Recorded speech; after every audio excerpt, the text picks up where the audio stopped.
Hi, എന്തോ ചോറ് ഇതേ കണ്ടോ?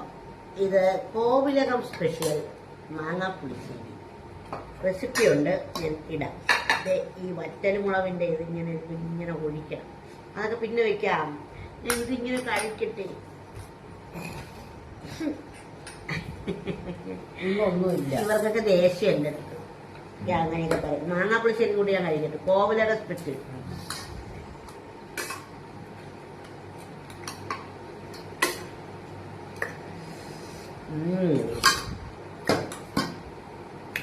നെയ്യിലൊക്കെ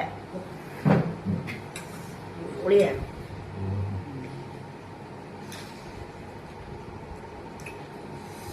ഇവർക്കൊക്കെ നോൺ വെജ് ഒക്കെ ഉണ്ട് കേട്ടോ. ഞാൻ നോൺ വെജ് കഴിക്കുന്നില്ല.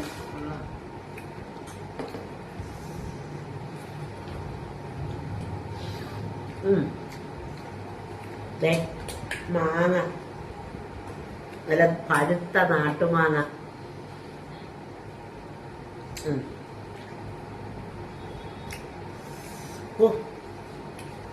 ഇതുപോലെ കോവിലകത്തെ ആൾക്കാരൊക്കെ സമ്മതിക്കണം. ഞാന് യൂട്യൂബിൽ കണ്ടതാണ്. അയ്യോ, വീഡിയോ നീണ്ടുപോയി. ശരി, അവരെ കൂടെ ഒക്കെ കാണിക്കാം. ശരി, കാണിച്ചോ. ഇത് എന്റെ ജോലി പാത്രം. എന്തേ? ഇത് ചിക്കൻ തോരൻ, ഇത് നാരങ്ങക്കായി ചോറ്, പിന്നെ ചക്കക്കുരു, സവാള, വീക്ക്. അതെനിക്ക് വേണം. കോവിലത്തുകാരൊന്നും കോവിലത്തുകാർക്കൊന്നും കഴിച്ചുകൂടാ. കൊള്ളാം, പാവം കിട്ടും. അതെ, തമ്പുരാട്ടി എനിക്കത് ഭയങ്കര ഇഷ്ടമാണ്. കൊള്ളാം, കൊള്ളാം, അടിപൊളി. അപ്പൊ അടുത്ത ആളെ കാണിക്കാം. കോവിലത്തെയാണ്. കോവിലത്തെ തമ്പുരാൻ. കോവിലത്തെ നമ്പുരാൻ പള്ളിയിൽ പോയി തമ്പുരാൻ ചക്കക്കുരു തോരനും കൂട്ടി ചോറ് തിന്നുന്നു. പള്ളിയിൽ പോയിട്ട് വന്ന് ചക്കക്കുരു തോരനും കൂട്ടി റേഷനരി ചോറ് തിന്നുന്നു.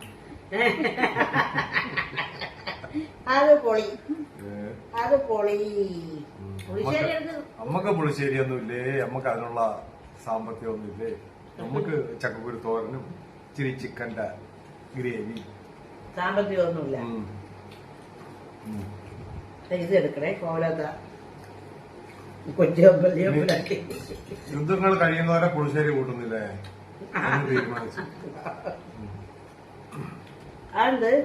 അതൊക്കെ കോവിലത്തിന് വേണ്ടി റിസർവ് ചെയ്തേക്കുന്ന സാധനങ്ങളാണ്. മാമ്പഴ പുളിശ്ശേരി.